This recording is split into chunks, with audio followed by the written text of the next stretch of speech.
tools to get yourself stuck in the middle of this dialogue. Don't give them everything.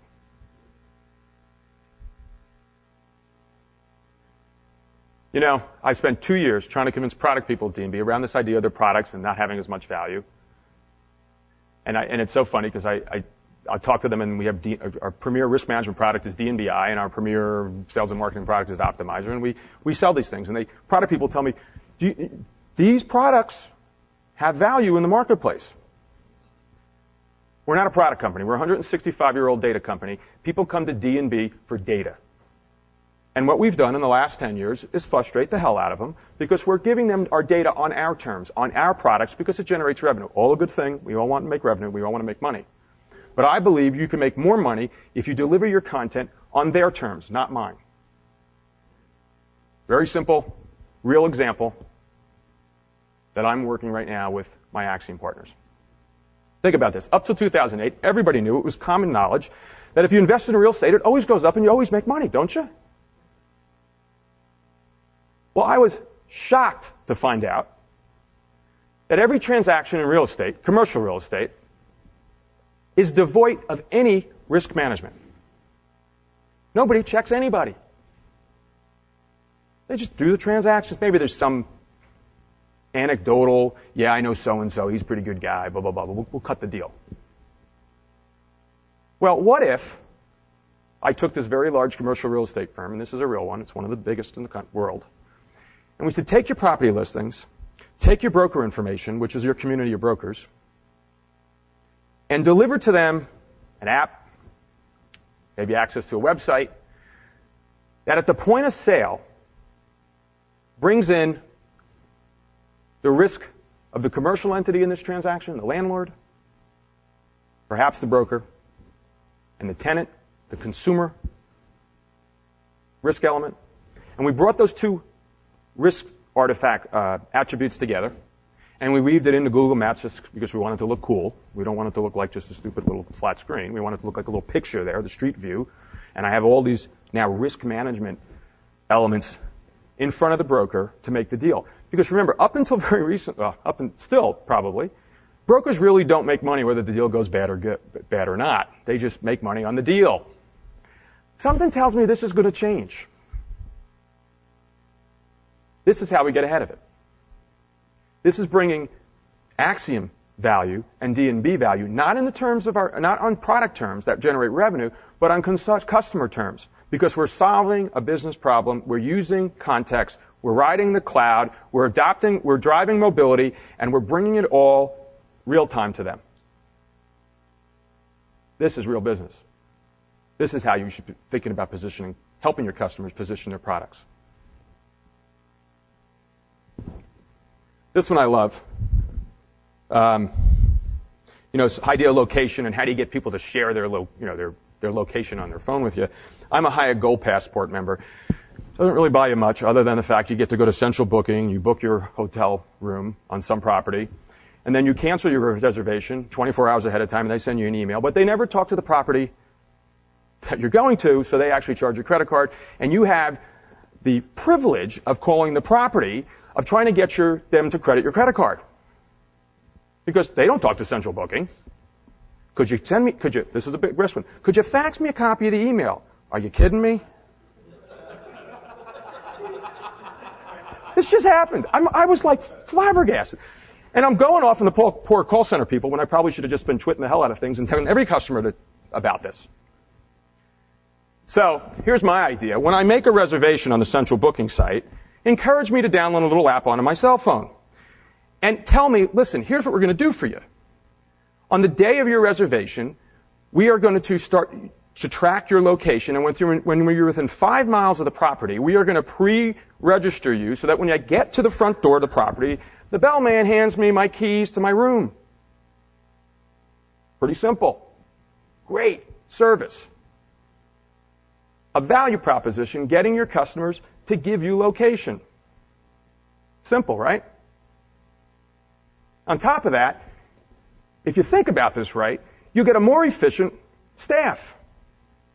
So there's economics for the company in doing this. Now, by the way, I'm going to share this idea with Hyatt, and I'm hoping to get some free points for something. I'm not really sure. Hopefully it's going to be in one of those resorts with nice chairs around it. My sense is I'm going to get unlimited stays at the Hyatt place in Uncasville, Connecticut. But I'm going to, what's that?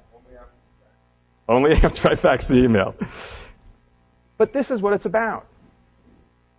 It's about teaching companies that getting customers to give you their digital identity, to share with you the location, you're going to service them better. That's about as cool as it gets for me.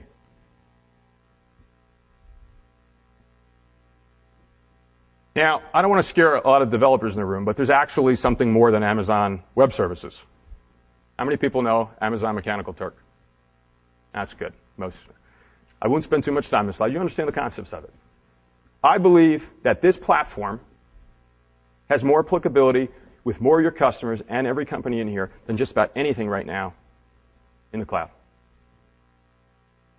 It is, used correctly, one of the most cost-effective ways to derive value out of data. We're doing this at D&B. I brought this in and introduced it to the Axiom team. We're thinking about how to do it. Because remember, there are always challenges or problems that you'll never solve in an automated fashion. It costs too much to automate this manual task. Or it's not, the ROI isn't there. So if you figure out how to break these problems down, you'll and use the crowd, it becomes very successful.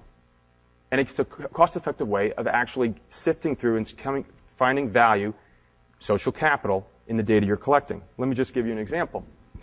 This is actually a real example. It doesn't resonate with me because I drive a pickup truck, and this falls into the category of so what, who cares, it's really not a big deal for me. But apparently if you're a luxury car owner, you might have a more intimate relationship with your car if you have the birthing video of it.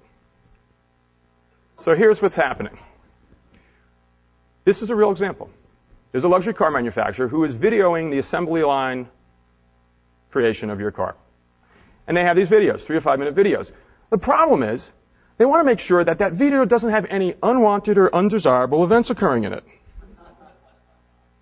Well, what's the best way to do that?